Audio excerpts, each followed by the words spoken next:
अस्मी, मेरी आंखों में आंखें डालो। चुप क्यों हो बेटा? बोलो कुछ, डरो मत। डर तो लगेगा ना मैडम, आप यूं। मैं जो कर रही हूँ तुम्हारी भलाई के लिए ही कर रही हूँ। पर मैडम, मैंने कुछ नहीं किया मैडम, मैंने कुछ नहीं किया। सारी गलती उसकी है। उसकी मतलब? किसकी? सारी गलती भगवान की है मैडम, भगवान की वजह से ये सब हुआ है।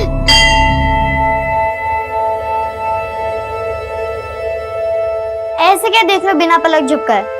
आपसे नहीं मांगूंगी तो किससे मांगूंगी? जवाब तो कभी दोगे नहीं, लेकिन जो मांगा है वो तो देना पड़ेगा ना। धमकी नहीं दे रही हूँ, प्रार्थना कर रही हूँ, सुननी तो पड़ेगी। 40 आके 25 दिन पूरे हो गए, बस 15 बाकी है। अब आपको मेरी दादी को भी ठीक करना है और हमें अमीर भी बनाना है।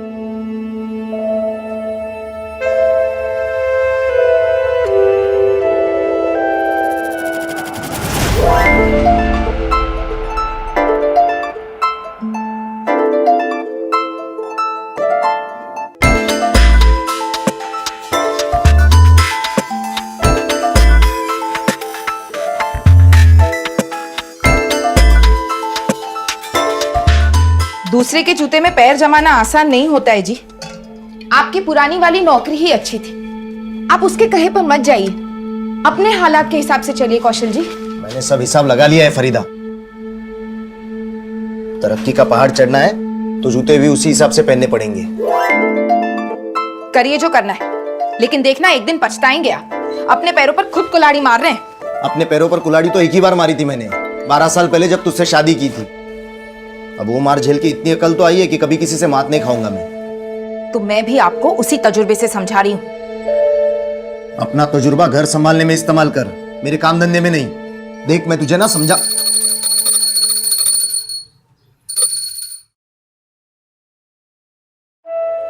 अरे अस्मी, सुबह से कहाँ गायब थी? अब शक्ल दिखा रही है।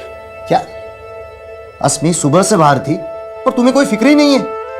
खेलने गई थी। और आपको कब से पड़ी है अस्मी की? घर आके ये तक तो पूछा नहीं कहाँ है वो।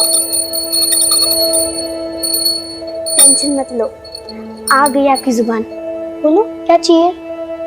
कुछ नहीं चाहिए? अच्छा हाँ दादी, हमारा मिशन जल्दी पूरा होने वाला है। 25 हो गए, बस 15 बाकी है। वो भी गए तो सबका भला। क्या खुसर फुसर चल रही है? कुछ नहीं अम्मा। अच्छा चल कुछ खा ले, खेल खेल के भूख नहीं लगती तुझे? नहीं अम्मा, आज मुझे बिल्कुल भूख नहीं है, क्योंकि आज मुझे इतनी खुशी है कि मेरी भूख मरी गई। ऐसे क्या खुशी मिल गई तुझे? हाँ? ये जूते कहाँ से लाई तू?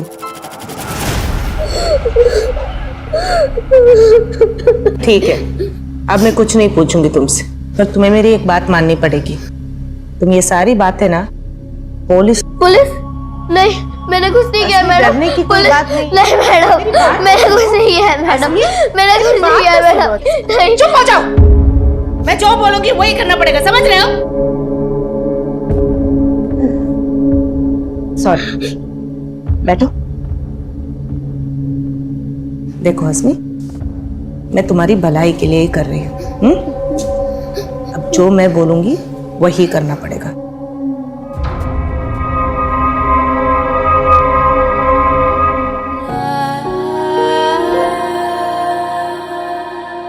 नमस्कार, आदाब। क्राइम पेट्रोल सतर्क के ब्लैक हेडलाइंस अध्याय के आज के एपिसोड में आप सबका स्वागत है। कहते हैं कि बच्चों का मन गीली मिट्टी के समान होता है।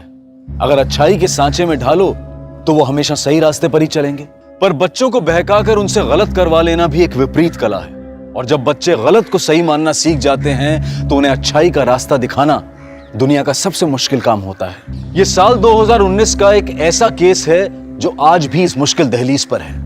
आप सोच रहे होंगे कि उस कमरे में एक बच्ची और उस महिला के बीच में ऐसा क्या चल रहा होगा जो हमें और हमारे बच्चों को ऐसी परिस्थितियों से बचने के लिए सतर्क कर सकता है। दरअसल वहां 11 वर्षीय अस्मी का काउंसलिंग सेशन चल रहा था और उस काउंसलिंग के बाद जो सामने आया उसने सिर्फ स्कूल अथॉरिटीज को ही नहीं बल्कि पूरे देश को अचंभे में डाल दिया था। देखो, हमारे बीच में जो भी बातें हुई वो अभी किसी से मत डिस्कस करना। मैं अभी आती हूँ।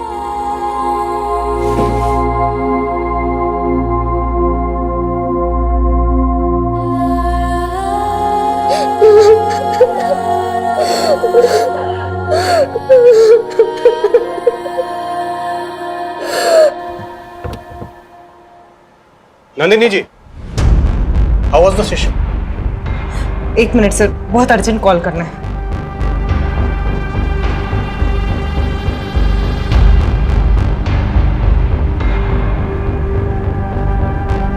मैं LNC पब्लिक स्कूल में रेगुलर सेशंस करती हूँ। आज एक बच्ची का काउंसलिंग कर रही थी अस्मी। जब काउंसलिंग कर रही थी, जो सच्चाई पता चला उससे मैं दंग रह गई।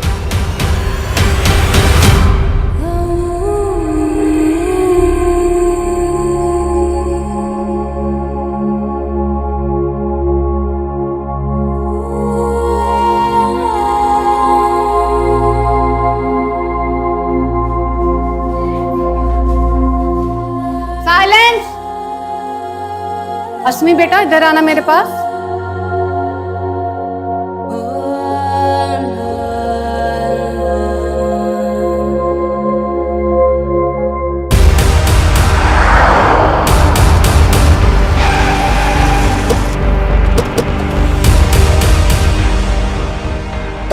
हेलो सर, मैं नंदिनी सुरवाना। मैंने ही आपको फोन किया था।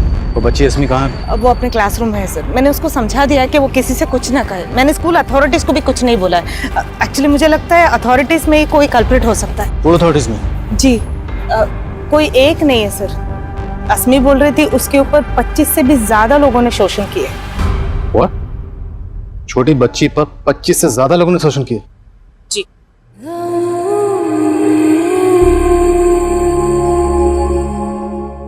जैसे आपकी चॉइस है, ठीक वैसा ही फ्लैट है हमारे पास, और वो भी एकदम प्राइम लोकेशन पे। सॉरी सेठ। आप लोग एक बार जाकर के वो फ्लैट देख लीजिए, है ना? कौशल जी। इनको वो कुतुब नगर वाला फ्लैट दिखा दो। जी सेठ। अगर आप लोगों को पसंद आ जाता है तो आगे की बात। सॉरी सेठ, घर से बार बार फोन आ रहा है। हेलो, तुझे कितनी बार बताया मुझे परेशान मत किया कर काम के वक्त। अरे सुनिए तो, अस्मी के स्कूल से फोन आया था आपको और मुझे तुरंत वहां बुलाया है। तुरंत बुलाया? कहीं अस्मी ने फिर से कोई शरारत कर दी क्या?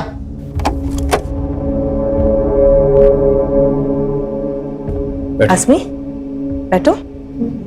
आपने मुझे जो जो बोला है ना, वो सब ये अंकल को बता दो। डरो मत।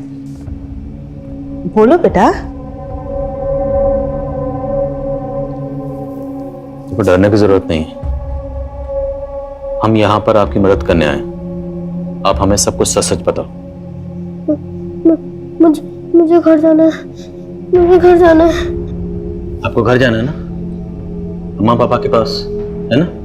तो उनको तो हमने यही बुलवा लिया है। अभी आपसे मिलवा देंगे उनको। लेकिन पहले आप हमें बताओ कि आपके साथ क्या गलत हुआ, किसने गलत किया, कौन थे वो लोग, क्या नाम है?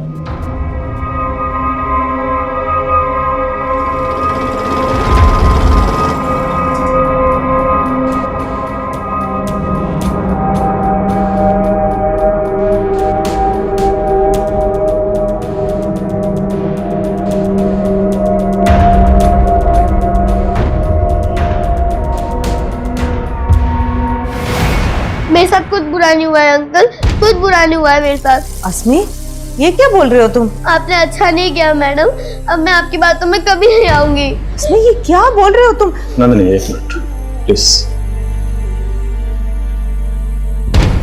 अस्मी बेटा, क्या ये सच है? नंदिनी मैडम ने हमें बताया कि आपने उनसे कहा है कि आपके साथ 1-2 बार नहीं, कई बार गलत हुआ, कई लोगों ने गलत किया। क्या ये सच है? आपने ऐसा कहा? नहीं अंकल, नंदिनी मैडम झूठ कह रही है। सर शायद वो डर गई है। आप सच क्यों नहीं बोल रहे हो बेटा? मैं झूठी नहीं हूँ अंकल, मैडम ने आपको झूठ बोला है। मेरे साथ कुछ बुरा नहीं हुआ है, मैं सच कह रही हूँ। अस्मी अपने बयान से मुकर चुकी थी, लेकिन काउंसलर नंदिनी पूरे यकीन के साथ कह रही थी कि अस्मी का शोषण हुआ था। आखिर क्या वजह थी कि अस्मी अपने बयान से मुकर रही थी? अगर नंदिनी की बातों में सच्चाई थी तो यह केस वाकई में बहुत गंभीर था। ऐसे में पुलिस ने इस मामले में बहुत ही संवेदनशीलता के साथ तहकीकात करने का फैसला किया।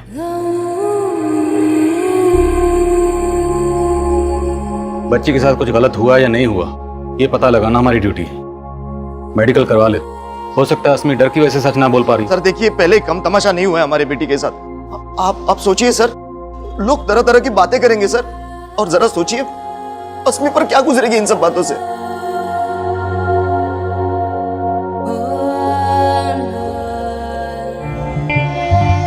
ठीक है कौशल, आप अस्मी को घर ले जा सकते हैं। जी सर।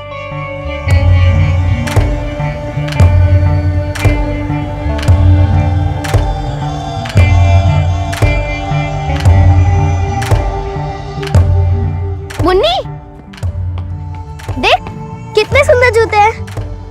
हाँ कितने सुंदर हैं। इसका कलर भी बहुत अच्छा है। तेरे पापा ने सिलवाए?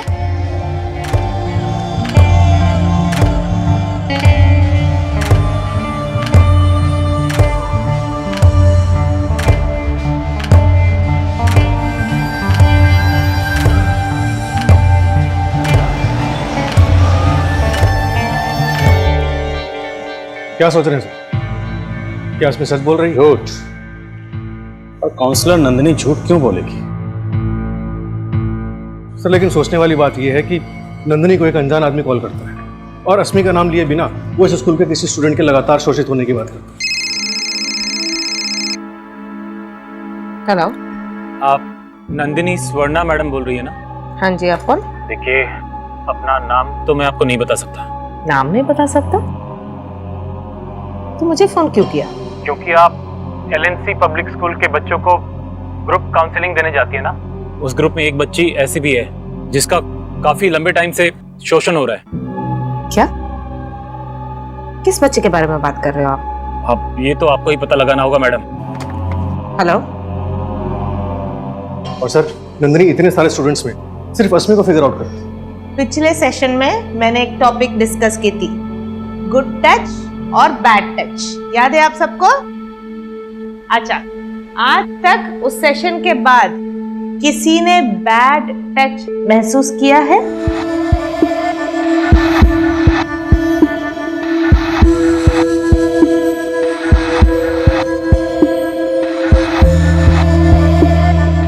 कहाँ दर्द हो रहा है बेटा?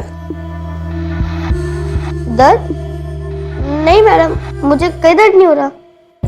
तो हो सकता है नंदिनी को कोई गलतफहमी हुई हो। तुम कहना चाहते हो कि किसी कॉलर ने नंदिनी को फोन करके ये बताया कि आपके स्कूल की किसी बच्ची का शोषण हो रहा है, और नंदिनी को ये गलतफहमी हो गई कि वो बच्ची अस्मी है, जबकि हो सकता है कि वो बच्ची इसी स्कूल की कोई दूसरी बच्ची हो सकता है सर। पॉसिबल नहीं है मनीष, क्योंकि नंदिनी ने न सिर्फ ये कहा कि अस्मी ने उसको शोषण के बारे में बताया, बल्कि वो दावे के साथ ये भी कह रही है कि अस्मी ने उसको यहाँ तक बताया कि शोषण करने वाले 25 से ज़्यादा लोग थे। हमें सबसे पहले उन लोगों को ढूंढना होगा जो उस मासूम बच्ची का शोषण कर रहे थे, और उन्हें ढूंढने का जरिया है वो कॉलर जिसने नंदिनी को कॉल किया था। सर अगर आपका यही मानना है तो फिर हमें अस्मी का मेडिकल जल्दी करवा लेना चाहिए। हाँ, लेकिन अस्मी के बयान और उसके माँ बाप की मर्जी के बिना मेडिकल की परमिशन लेना आसान नहीं होगा। हमें पहले अस्मी के माँ बाप को कन्विंस करना होगा। सर अस्मी के आस पड़ोस और उसके दोस्तों में बात करके देखें, शायद कोई हिंट मिले। पता करो मनीष, अभी तक इस बात के बारे में स्कूल के प्रिंसिपल, नंदिनी और अस्मी के माँ बाप के अलावा किसी को नहीं पता। बच्ची का मामला है तो जो भी करो थोड़ा एहतियात के साथ। Right sir. अस्मी, अब रोने से क्या होगा? ऐसे तो ये सब हुआ नहीं होगा। तूने उस मैडम को क्या बोला जो उसने इतना बड़ा हंगामा खड़ा कर दिया? अम्मा, वो मैडम बहुत चालाक है, मुझे भूल बोल कर परेशान कर दिया। अरे पर तूने उस मैडम को बोला क्या? बोल। पापा, मैंने उस मैडम को कुछ नहीं बोला। हाँ। वो झूठ बोल रही थी। अम्मा, मालूम है तुमको भी सब कुछ जानना है, लेकिन अभी तुम्हारी घंटी का जवाब देने की हालत में नहीं है हम। हाँ बेटा तुम बोल। अरे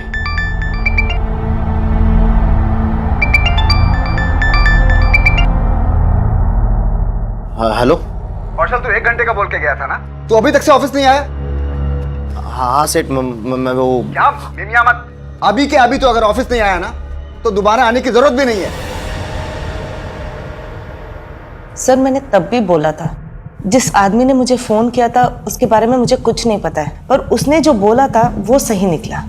और नंदिनी जी, अगर आप सही बोल रही हैं, सच बोल रही हैं, तो सर मैं 100% सच बोल रही हूँ। अस्मी ने आपको यही बोला था कि उसके साथ 25 लोगों ने? सर 25 से भी ज्यादा लोग सर। एग्जैक्टली यही बोला था कि 25 से ज्यादा लोग?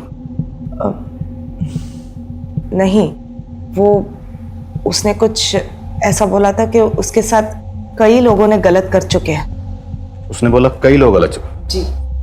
तो आपको ये कैसे लगा कि फिर 25 लोग हो सकते हैं, उससे ज्यादा लोग हो सकते हैं? सर वो बात करते वक्त कुछ 25 करके बोली, फिर चुप हो गई, तो मैंने अंदाजा लगाया।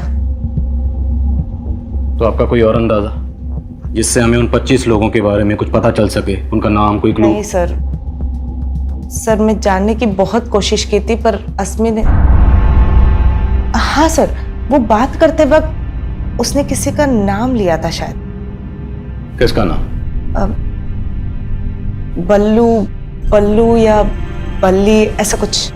और ये नाम आपको अभी अचानक कैसे याद आ गया? सर उस टाइम पे इतना सब कुछ हो गया था और ये नाम को लेके मैं उतना श्योर भी नहीं थी, पर वो कुछ बल्लू या बल्ली ही था।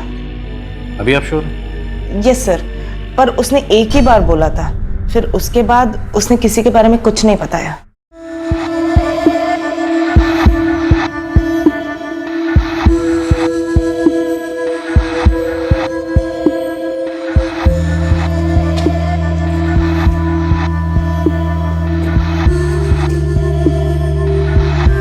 अरे मुन्नी,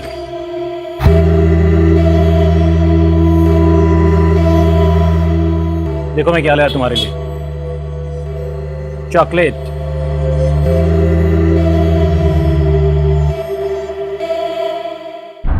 बल्लू या बल्ली? जी। इस नाम के किसी शख्स को जानते हैं? शायद आपकी कोई जान पहचान का? नहीं साहब, ऐसे किसी आदमी को मैं नहीं जानता। देखिए, आप भले ना जानते हो, लेकिन काउंसलर नंदिनी ये दावे के साथ कह रही है कि अस्मी ने उसे बताया कि उसके साथ दुष्कर्म करने वालों में से किसी एक का नाम बल्ली या बल्लू था।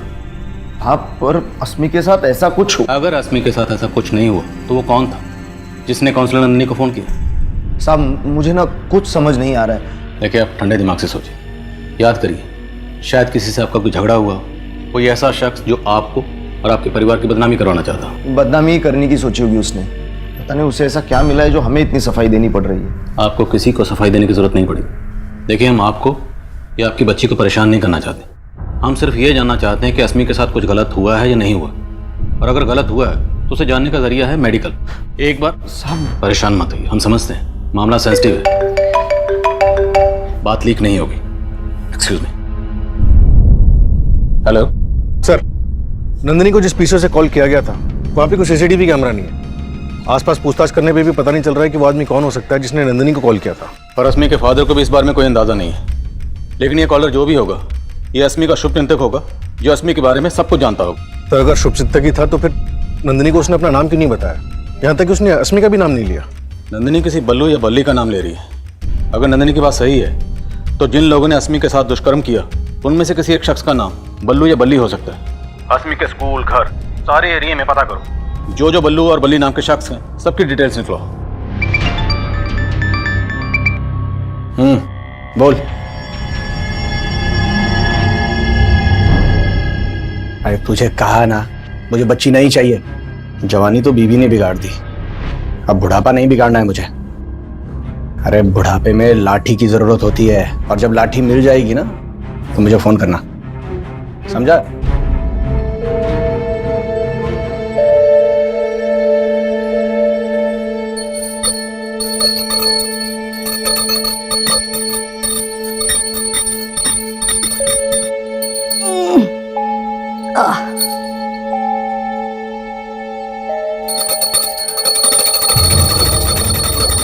मैं ठीक हूँ दादी, आप मेरी फिक्र मत करो, आप अपनी सेहत पर ध्यान दो, मैं ठीक हूँ।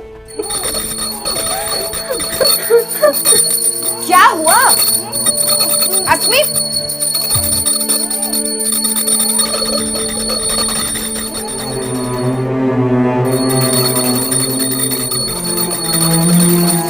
अम्मा, सिर्फ आप ही नहीं है अस्मी की फिक्र करने को, मैं भी उसकी अम्मा हूँ। ये देखिए, सॉरी लिख कर गई है। अब क्या मतलब निकालूं मैं इसका?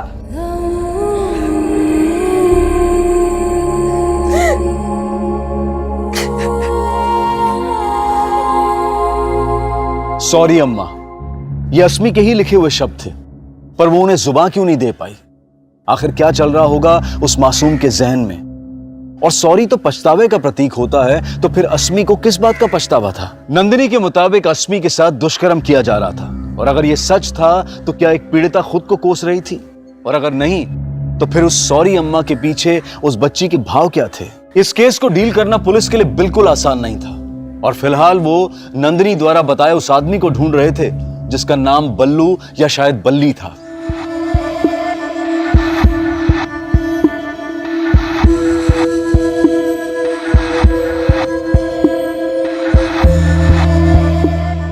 जी नहीं, फिलहाल अस्मी ने कुछ एक्सेप्ट नहीं किया है, लेकिन नंदिनी ने जो किया है वो। एक मिनट, चाय।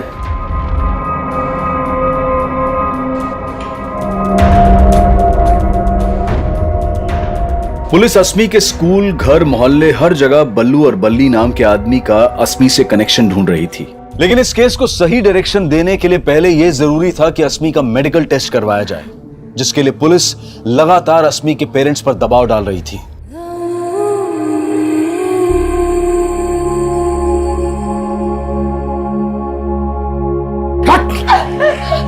और भागने की कोशिश की ना तो तेरे पैर काट दूंगा। पैर क्यों? गला ही काट दो ना।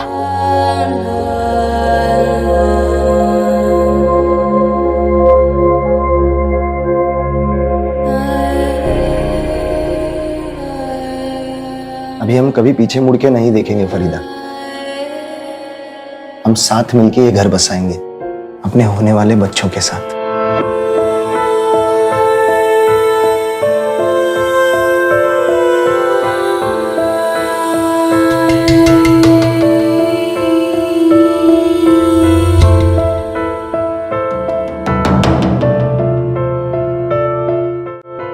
क्या सोच रही हो? वही सोच रही हूँ जो पिछले 12 सालों से मेरा कलेजा काट रहा है। क्यों देखे थे हमने वो सपने? वो सपने नहीं होते तो हस्बी। देखो, जो बीत गया उसे याद करके हम आज नहीं बदल सकते। हर अंजाम के बाद एक नई शुरुआत करनी पड़ती है। हिम्मत से काम लो। पुलिस हमारे और अस्मी के साथ है। अस्मी का मेडिकल करवा लेते हैं। कहते हैं कि पुराने जख्म भले ही भर जाएं, लेकिन उसके निशान नहीं मिटते। और अस्मी के केस में भी उसके माता पिता फरीदा और कौशल के पुराने जख्मों के निशान पुलिस के सामने आने वाले थे। सर, फिलहाल ऐसा कोई बल्लू या बल्ली नहीं मिला है जिसका अस्मी के साथ कोई कनेक्शन हो, लेकिन कौशल के पड़ोसियों से खबरी ने एक इन्फॉर्मेशन निकाली है। फिर उसी स्त्री वाले ने बताया कि एक आदमी अस्मी, फरीदा और कौशल के बारे में पूछ रहा था। भाई साहब, ये लड़की वही है ना जिसके माँ बाप अलग अलग धर्म से हैं? वो आदमी कौन हो सकता है? फिलहाल इसका कोई लीड नहीं मिला। हो सकता है घर के बाहर जो गणेश है स्त्री वाला, कुछ दिन पहले वहां एक आदमी आपकी बेटी अस्मी के बारे में पूछ रहा था।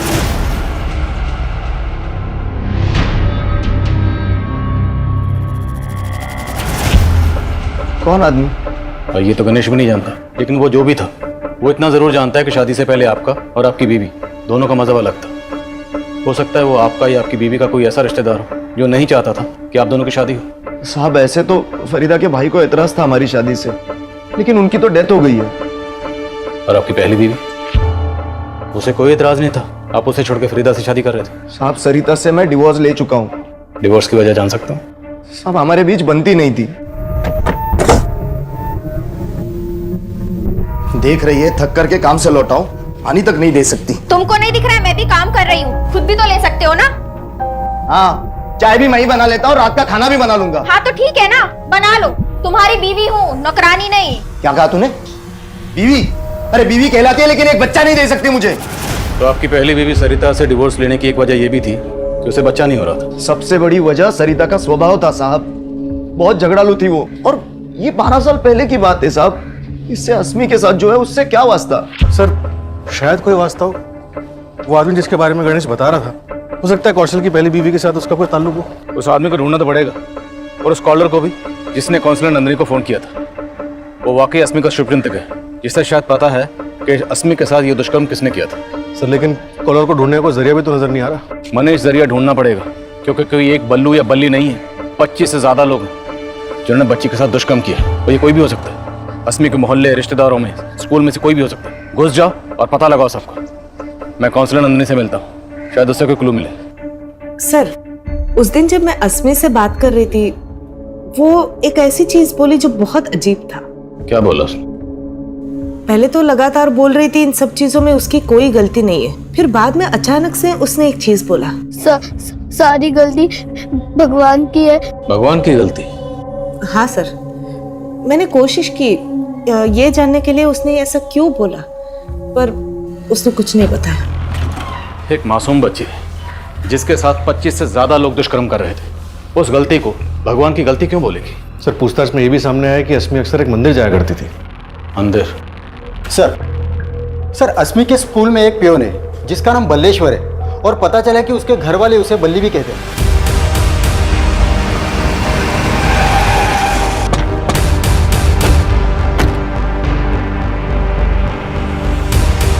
हाँ सर, घर पे मुझे बल्ली कह के बुलाते हैं, लेकिन जो आप सोच रहे हो गलत सोच रहे हैं सर। सही क्या तू बोल? तेरे डर की वजह से अस्मी चुप है ना? सर आप गलत सोच रहे हैं, मैं वो नहीं हूँ। सही बोल रहा है, क्योंकि तू अकेला नहीं था, तेरे साथ और भी बहुत लोग थे। कौन थे बोलो? मुझे क्या पता साहब, मैं बेकसूर हूँ सर। ऐसे नहीं माने भाई, लेके जा। चल। व्हाट? आपके स्कूल की एक बच्ची का शोषण हो रहा है, और लंबे अरसे से हो रहा है, लेकिन आपको कोई आइडिया नहीं कौन रिस्पॉन्सिबल है। देखिए सर, हम अपने स्टूडेंट के सिक्योरिटी का पूरा ख्याल रखते हैं, हमें उनकी प्रॉब्लम पता है, इसलिए तो हम उनको रेगुलर काउंसलिंग करवाते हैं। लेकिन सर आप जो कह रहे हैं वो सुन के तो मैं खुद हैरान हूँ। हाँ सर जी, अस्मी आया करती थी पहले यहाँ, और तो और वो यहाँ आने के लिए 40 भी रखती थी। 40 आके 25 दिन पूरे हो गए, बस 15 बाकी है। अब आपको मेरी दादी को भी ठीक करना है और हमें अमीर भी बनाना है। फिर अचानक से उसने यहाँ आना छोड़ दिया। यहाँ आना छोड़ने की कोई और वजह तो नहीं है पुजारी जी? कोई और वजह? मैं कुछ समझा नहीं साहब। उस बच्ची का एक लंबे समय से शोषण हो रहा था, जिसका दोषी वो भगवान को मानती है। कहीं उसके दोषी का आपसे या फिर यहाँ पे रहने वाले किसी और से कोई लेने देना तो नहीं है? ये कैसी बात आप कर रहे हैं? यहाँ पर ऐसा कोई नहीं है, और ये भगवान का घर है। भगवान का घर है तो कौन है जिसको वो दोषी बता रही है? सर अस्मी को देख के मुझे कभी ऐसा नहीं लगा कि उसके साथ कुछ ऐसा हुआ होगा। आपको नहीं लगा होगा, लेकिन कोई तो होगा जिसको इस बारे में पता होगा। सर अब ये मैं कैसे बता सकती हूँ?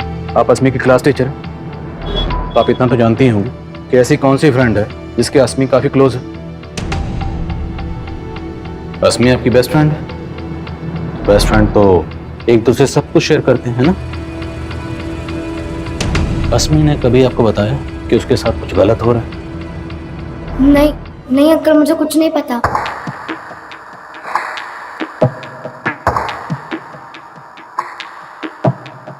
मुझे शक है ये मुन्नी जरूर को छुपा रही है। पता करो मेरा शक कितना सही है। Okay sir. देखते ही देखते खबर चारों तरफ फैल गई।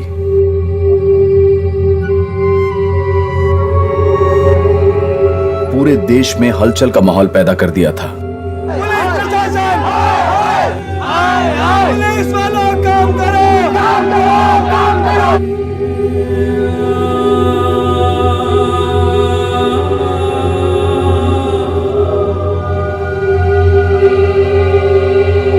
लेकिन सवाल यह था कि इतना सब सहने के बावजूद अस्मी चुप क्यों थी? और वो कॉलर कौन था जिसको पुलिस अस्मी का शुभचिंतक मान रही थी? और अगर वो शुभचिंतक था तो फिर वो सामने क्यों नहीं आ रहा था? देखिए, अपना नाम तो मैं आपको नहीं बता सकता। और वो कौन था जिसके बारे में गणेश ने बताया था? इन सभी कड़ियों को जोड़ने के लिए पुलिस अब कौशल की पहली बीवी सरिता से भी मिलना चाहती थी।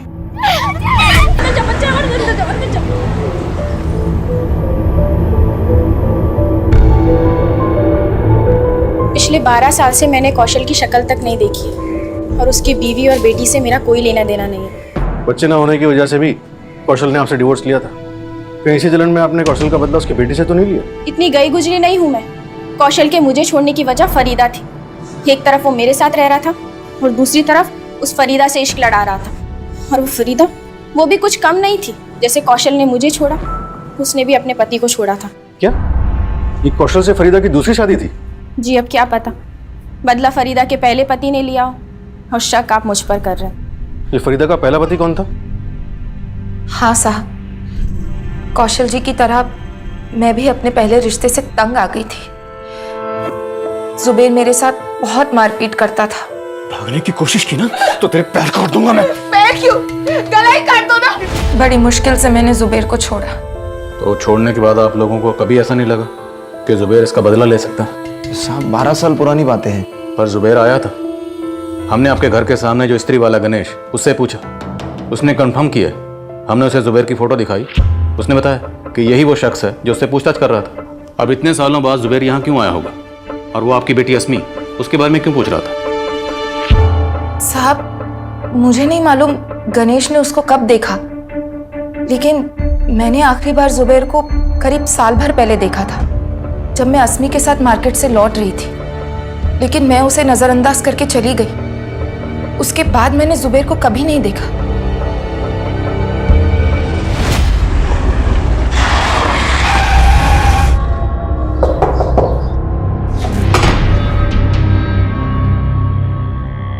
जी सर, वहाँ तो मैं अपने काम से गया था, मुझे तो पता भी नहीं था फरीदा वहाँ रहती है। अचानक मेरी नज़र उस पर पड़ी, लेकिन तू फिर भी वहाँ गया? सर मैंने कहा ना, मैं काम के सिलसिले में वहाँ बार बार जाता रहता हूँ। अगली बार जब गया तो मैंने उस लड़की को देखा, तो मैंने उसके बारे में पूछ लिया। सिर्फ पूछा ही नहीं, तूने कौशल और फरीदा से बदला लेने के लिए उनकी बेटी अस्मी के साथ दुष्कर्म करने का प्लान भी बनाया। कैसी बात कर रहे हैं सर? जिस दुष्कर्म का इल्जाम आप मुझ पर लगा रहे हैं, कौशल तो उसे मेरी बेटी समझता है। तेरी बेटी? हाँ सर, अगर उसमें बच्चा पैदा करने की हिम्मत होती ना तो पहली बीवी से कर लेता। सर आप बेकार का इल्जाम मुझ पर लगा रहे हैं सर। मैं तो आज भी अनाथ का बाप बनके बच्चा गोद लेने की कोशिश कर रहा हूँ। साहब कौशल जी ने कभी ऐसा शक नहीं किया मुझ पर। अब तो मुझे भी पक्का लग रहा है कि जुबेर हमसे बदला लेने के लिए ऐसी बातें कर रहा है। कहीं ये जुबेर हमको घुमा तो नहीं रहा? उठा के तोड़े सर उसे, हो सकता है। सर अस्मी की फ्रेंड मुन्नी के बारे में हमने पता किया। मुन्नी का उसके फादर के अलावा कोई नहीं है। और सर कुछ दिन पहले तक अस्मी मुन्नी के घर में आया जाया करती थी, लेकिन अभी नहीं आती। तुम कहना चाहते हो कि मुन्नी अगर कुछ छुपा रही है तो अपने फादर की वजह से छुपा रही है? मैं स्कूल जाऊंगी तो पुलिस अंकल फिर से वही सवाल पूछेंगे, इसलिए अब मैं स्कूल ही नहीं जाऊंगी पापा। नहीं मुन्नी, तुम स्कूल जाना नहीं छोड़ सकती। तुम्हें डरना नहीं है, हिम्मत से काम लेना है, समझी?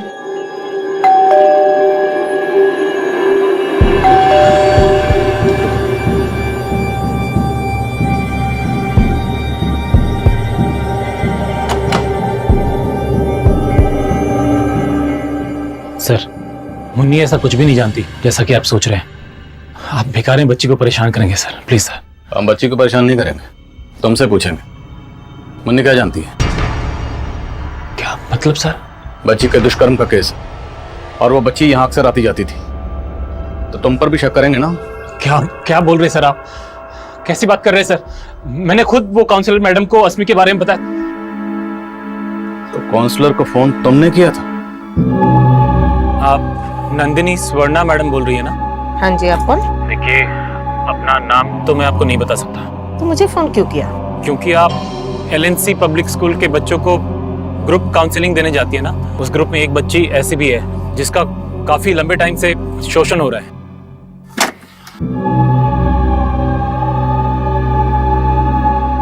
मैंने जानबूझ के अपना नाम नहीं बताया था क्योंकि मुझे लगा वो सब बातें उठेंगी तो फिर मुन्नी को भी आपके सवालों के जवाब देने होंगे सर। इसका बुरा असर पड़ता उस पर, मैं नहीं चाहता था सर।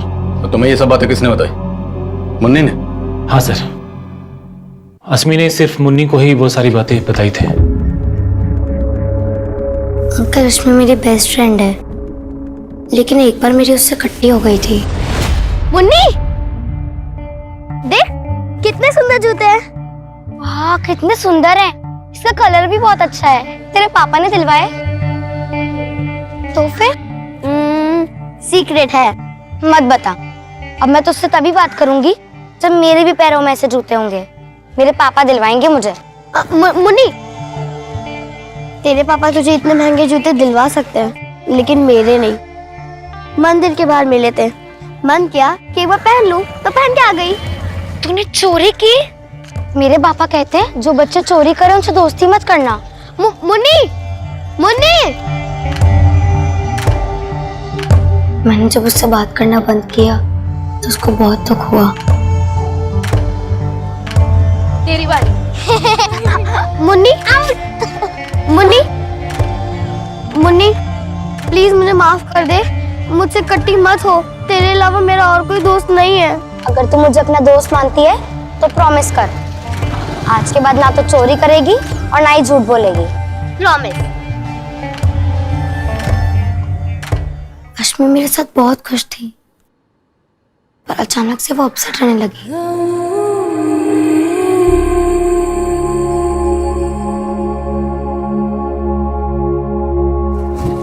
आसमी, तूने तो बोला था तू मेरी बेस्ट फ्रेंड है, पर तू तो आजकल मेरे साथ खेलती भी नहीं है। अगर मैं खेलती हूँ तो मुझे दर्द होता है। दर्द होता है? कहाँ? तूने प्रॉमिस किया था कि तू मुझसे कभी भी झूठ नहीं बोलेगी। बोलना, कहाँ दर्द होता है? फिर अस्मी ने अपनी तकलीफ के बारे में मुन्नी को बताया और मुन्नी ने मुझे बताया। सर पहले तो समझ में नहीं आया मैं अस्मी की मदद कैसे करूं। फिर मुझे ध्यान आया कि नंदिनी जी तो उसी स्कूल में काउंसलिंग के लिए रेगुलरली जाती है, इसलिए सर मैंने उनको फोन करना ठीक समझा। मुन्नी, आप और अस्मी बेस्ट फ्रेंड है ना? तो बेस्ट फ्रेंड तो एक दूसरे से झूठ नहीं बोलते। तो आप हमारे लिए अस्मी से एक बार फिर से पूछोगे कि उसे तकलीफ किसने दी, कौन थे वो लोग?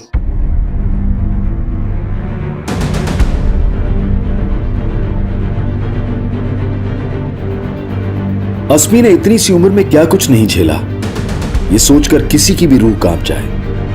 लेकिन पुलिस के लिए अब भी यह पहेली थी कि अस्मी के गुनहगार आखिर कौन थे।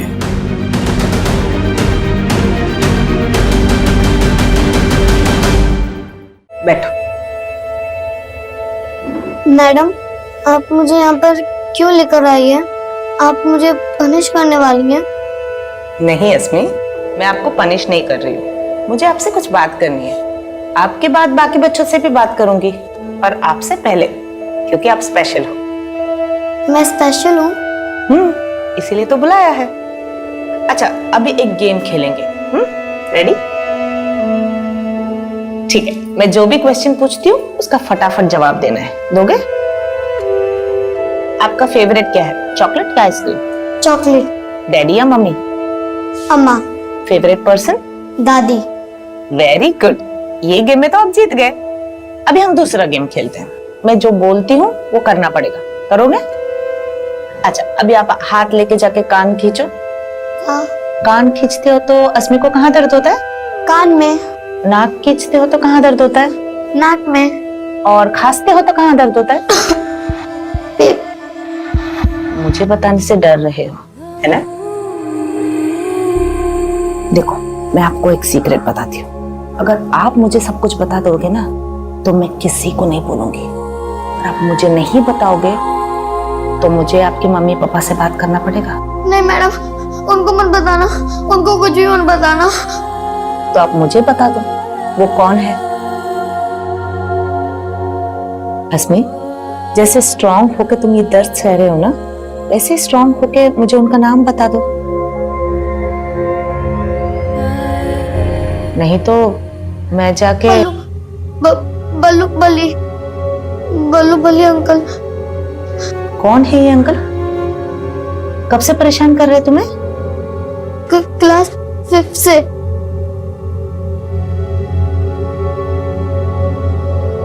कहाँ रहते?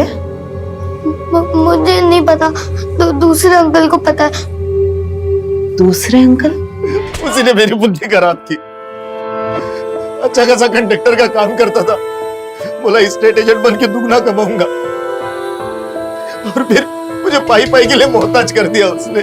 सेठ, 4 महीने हो गए, एक पैसे की आमदनी नहीं है, कुछ भी नहीं रहा मेरे पास। कौशल की पूरी कमाई कमीशन पे थी साहब, एक भी सौदा नहीं करवा पाता था। हालत इतनी खराब थी साहब कि घर पे खाने के लिए नहीं होता था।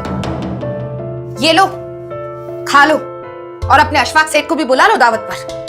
पैसा तो चाहिए ना साहब, लेकिन पैसा देने के बजाय वो अपना उधार वसूलने के लिए मेरे घर पे आके हंगामा करता था। पहले कौशल की नौकरी छुड़वा दी, फिर उससे मजदूरी कराकर उस पर उधार चढ़ा दिया और अब वही वसूलने आ गए हो। एक पैसा नहीं देगा कौशल तुम्हें। निकल जाओ यहाँ से। निकल जाऊंगा और तुमसे पैसा भी नहीं मांगूंगा,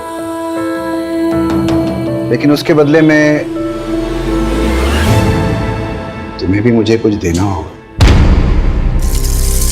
साहब, जब मैंने कौशल को अशफाक की नीयत के बारे में बताया तो वो ऐसे निकले थे जैसे उसे मार ही डालेंगे। आप ऐसा बोलेंगे? मैं कभी सपने में भी नहीं सोच सकती थी। सपने मैंने भी बड़े बड़े देखे थे फरीदा, पर अब खाने के लाले पड़े और ऊपर से माँ की दवाई का खर्चा। अरे तो हाथ पैर सलामत है ना आपके? कोई और काम क्यों नहीं ढूंढ लेते आप? अरे कोई और काम कैसे ढूंढूं मैं? उन्होंने खुद से हार मान ली थी और मैं उनसे हार गई।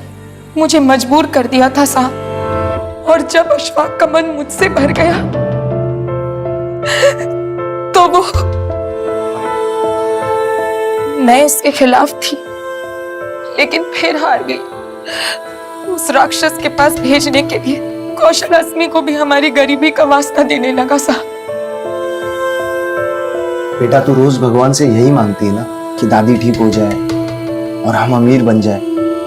हाँ, तो देखो, तुम हमारी इकलौती औलाद हो और तुम्हारा फर्ज है कि तुम भी घर खर्च में और दादी की दवाइयों के खर्चों में हमारा हाथ बटाओ। लेकिन पापा, मैं हाथ कैसे बटा सकती हूँ? बताता हूँ।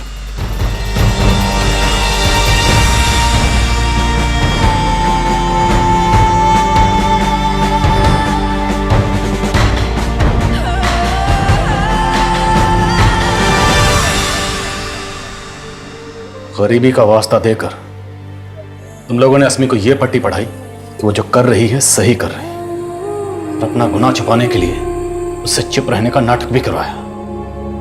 पर तुम्हें यह अंदाजा नहीं था कि अस्मी का दर्द बांटने वाली उसकी सहेली भी है, मुन्नी, जिसको अस्मी ने सब कुछ बता दी। उस मासूम बच्ची के जहन में तुमने जो उल्टी सीख भरी, उसे मिटाना कितना मुश्किल होगा इसका अंदाजा है तुम्हें? तुम मां हो ना उसकी, दोनों ने मिलकर उस बच्ची की जिंदगी बर्बाद कर दी।